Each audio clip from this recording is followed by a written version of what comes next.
Hello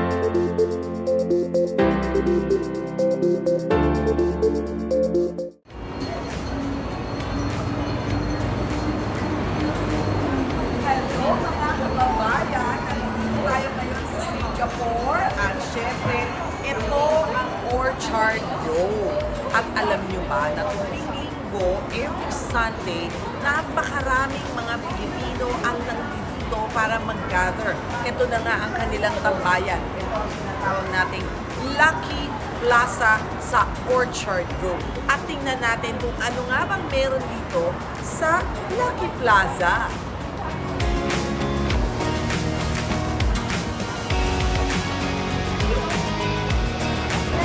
Nagbebenta ng mga Pilipinos sa taas. Ayan, nakikita ninyo ngayon, medyo hindi masyado maraming tao kasi Sabado.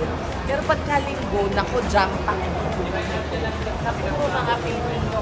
Hindi ba yung mga nagbebenta dito ay puro mga Pilipino rin.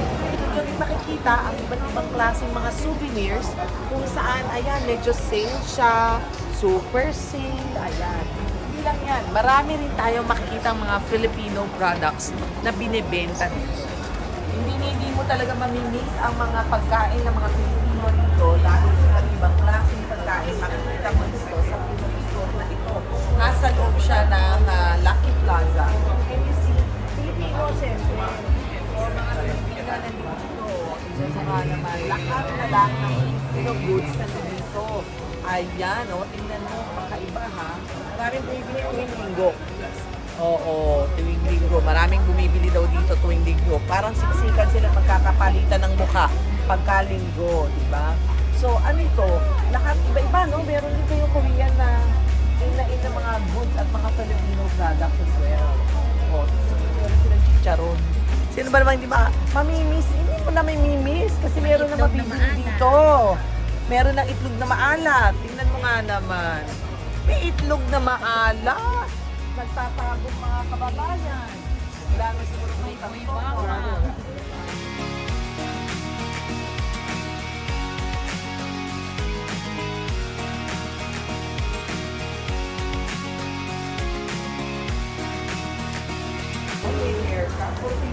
Yes, ma'am. Filipino po. Hi. Hello, everyone. Ano pangalan mo? Elmer. Elmer, matagal ka na dito sa Singapore? 4 years dito. 4 years. Bakit gusto mo dito sa Singapore? Mas malaking kita. Saka, very, dito kasi, walang krimen. Saka, malinis. Okay. Bakit hindi Kaya, sa ibang kumikita. bansa? Bakit Singapore? Mas malapit kung umuwi ka sa mahal mo sa buhay. Oh. Siyempre yung rate. Mas, yung $15 na kita dito. Yearly ka ba umuwi? Hindi. Yearly. Yearly umuwi ka. Taga saan ka sa atin?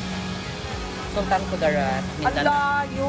Eh, mas malapit pa dito papunta ng Sultan Kudarat. De, joke lang. Dati kasi ako Middle East, Dubai. So, Dati ka tayo. OFW ka rin sa Dubai? Yes, Ah, really? Tapos gano'ng katagal ka dun sa Dubai? 6 years. 6 years? And then dito? Oo. Total of 9 years ka ng OFW. Yes. Oh, ang tagal na ha. So, masaya ka namang OFW. Of course, madami na yun. Breadwinner ka ba? Pangatlo sa bigay. Pangatlo sa breadwinner, so ang dami nyo. Kasi yung breadwinner namin talaga, panganay namin. Siya talaga ang nag-ano sa amin. Tumulong sa lahat. Bakit OFW din? Hinila. Oh yes, maganda. Nasa Dubai siya. Oh Yung my. dalawa, nasa Kuwait, Salon din. So kanya-kanya na kayo ng bansa. So paano kayo nagre-reunion? Kasi dito madam, hindi naman basta-basta kasi may quota dito. Doon naman kasi walang quota-quota, madali lang nakapasok sa trabaho doon. Eh, kamusta naman sila ngayon? Nagkakagulo sa Middle East. Okay naman daw sabi ng mga kapatid ko, malayo naman. Anong namimiss mo sa Pinas? Siyempre family, Family. pagkain. Eh, Mga dami-dami. fresh na gulay Eh, doon. ang dami-daming pagkain dito. Nakikita ko, iba-iba eh. Di ba? Ang dami nagluluto dito. Iba talaga yung sariling atin ng mga pagkain. Sa Madam, yung Sultan Kudarat, ano ang fresh namimiss talaga. mo? Sa probinsya, yung namimitas lang ng mga gulay. Ay, mga parang ano. Oh, may ganun ka talaga ha. O, May sige. ganun lang. Ikaw naman, taga saan ka? Pasig naman, madam. Ha? Pasig po. Ay, ang lapit. Lapit Pasig. lang. Oh, nasa NCR lang. Ano pangalan mo? MJ po, pangalan ko. MJ. So kayong dalawa, gupit, kulot, color, lahat na. Kung siya, matagal na siya nag-OFW sa Dubai. Ikaw naman, 2 years pa lang. ito sa Singapore. Nag-Malaysia muna. Malaysia ka galing. Tumawid lang ako dito. Gaano katagal ka sa Malaysia? Mabilis lang po, buwan lang din. Eh, bakit ayaw mo sa Malaysia? Wala din silang quota, wala silang visa. Kaya ang dami nating mga kababayan doon na TNT or mission para lang makapagtrabaho. Tsaka syempre iba nga yung rate dito compared dun sa Malaysia. Iba yung ringgit, iba yung dollar talaga. Mag-abroad ka na rin, magtatrabaho ka na rin, sakripisyo, sulit na parang ganun sa sulit na. Ilan ang pamilya mong naiwan? Sino-sino? Nasa abroad din kasi mga pamilya ko, hindi Ah, din mga abroad pamilya. din? Oo, puro abroad kami, puro OFW kami. Oh. Si mama, sumunod sa akin, yung bunso ko babae, nasa Dubai din, nasa Europe. So wala na sa Pilipinas. Wala na. Nasa abroad kami. Eh, paano kayo nagre-reunion? Sa ngayon, wala ka pa. Paano Trabaho kayo mo na. nagkikita-kita? Pag nagkitsyempo na nakauwi, eto, ang cellphone, nag-video call. Ganun lang? Ganun lang, oo, wala Oo. na eh, ganun talaga eh.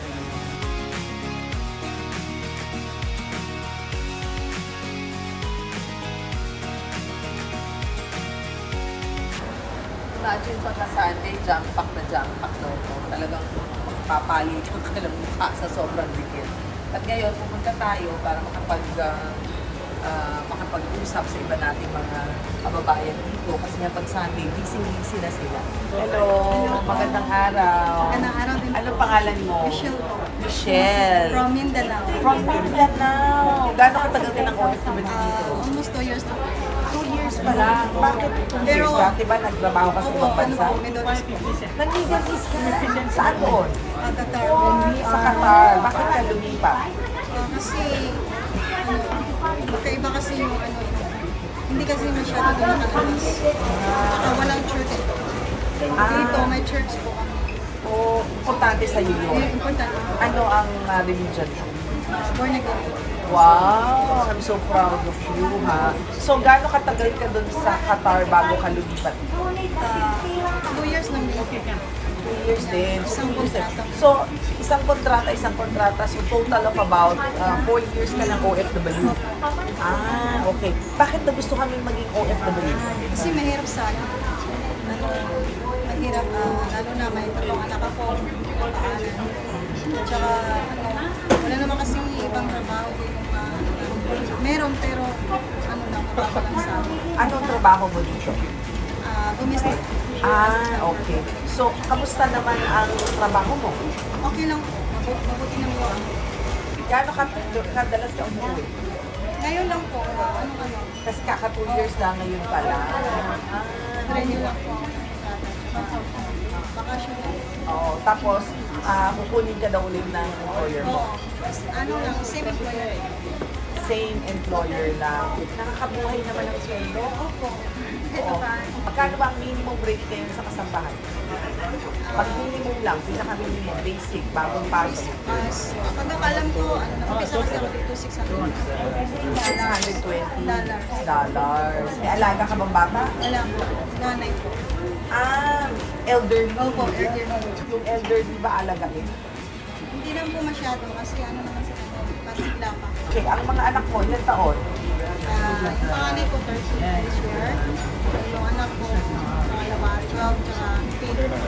Okay. Sanay na ba sila na wala ka? Kung paano yun pag mga graduation? Yun na nga po, nakakalungkot. Pero kailangan. So, paano yun?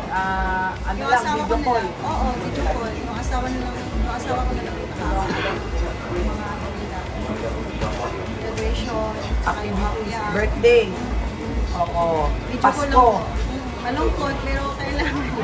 Tiis-tiis ng konti. Stress muna po nito. Hanggang kailan ka sa tingin mo magtatrabaho as Makapag-ipon na po. Mag-order na. ano ang target mo? Ano lang po, kahit negosyo lang. Bakit ilang taon sa tingin mo pa yan? Siguro another contract pa. Another contract pa. Ano naman ang ninanais mong magtayo ng negosyo ano sa tingin mo? Kahit ano lang po, kahit okay or depende kung ano yung mas mabenta sa akin. Kahit sa store na lang. Doon sa probinsya nyo? Hindi ka ba ng pang negosyo? Hindi ka na? Okay na. For Kasi, good? syempre, namiss ko yung anak ko. Nahirap kaya anak.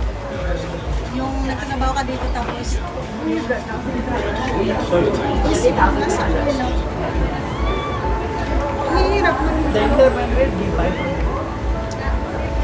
Nahihirap malayo sa mga anak ko. Ano bang ginagawa ng asawa mo?